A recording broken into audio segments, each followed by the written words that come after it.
Flight number 914 के बारे में कहानी काफी दिलचस्प और रहस्यमय है। इसे अक्सर एक शहरी किंवदंती या अफवाह माना जाता है। इस कहानी के कई संस्करण हैं, लेकिन मुख्य कथा इस प्रकार है। शुरुआत 2 जुलाई 1955 को न्यूयॉर्क से मियामी जाने वाली पैन अमेरिकन फ्लाइट 914 ने उड़ान भरी। इस विमान में 57 यात्री और 4 चालक दल के सदस्य थे। सब कुछ सामान्य था, लेकिन अचानक यह विमान राडार से गायब हो गया और किसी भी एयर ट्रैफिक कंट्रोल से संपर्क टूट गया। कहानी का रहस्य। फ्लाइट 914 के गायब होने के बाद इसे काफी खोजा गया, लेकिन किसी को भी इसका कोई सुराग नहीं मिला। विमान, यात्री और चालक दल सब कहीं गायब हो गए। इस घटना ने सभी को स्तब्ध कर दिया और कई लोगों ने मान लिया कि विमान दुर्घटनाग्रस्त हो गया होगा और सभी लोग मारे गए होंगे। चौंकाने वाली वापसी। 37 साल बाद 9 सितंबर 1992 को एक विमान अचानक कराकास, वेनेजुएला के एयरपोर्ट पर उतरा।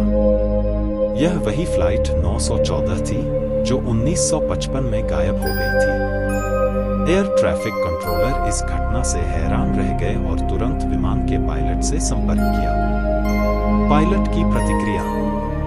पायलट, जो इस समय के अंतराल से अनजान था, ने कहा कि वे न्यूयॉर्क से मियामी जा रहे थे। जब उन्हें बताया गया कि वे वेनेजुएला में हैं और साल 1992 है, तो वे अविश्वास में पड़ गए।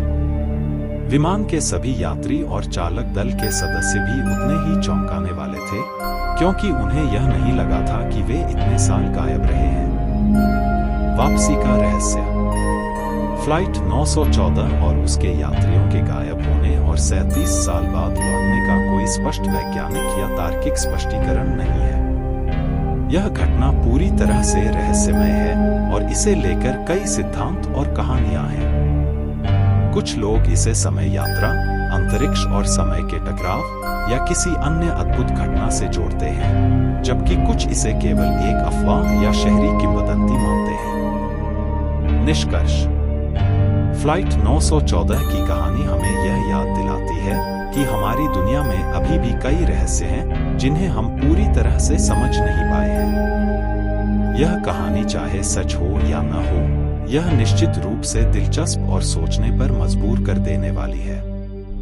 नोट: यह कहानी आमतौर पर शहरी किंवदंती के रूप में मानी जाती है और इसका कोई ठोस प्रमाण नहीं है। इसलिए इसे वास्तविक घटना के रूप में नहीं देखा जाना चाहिए।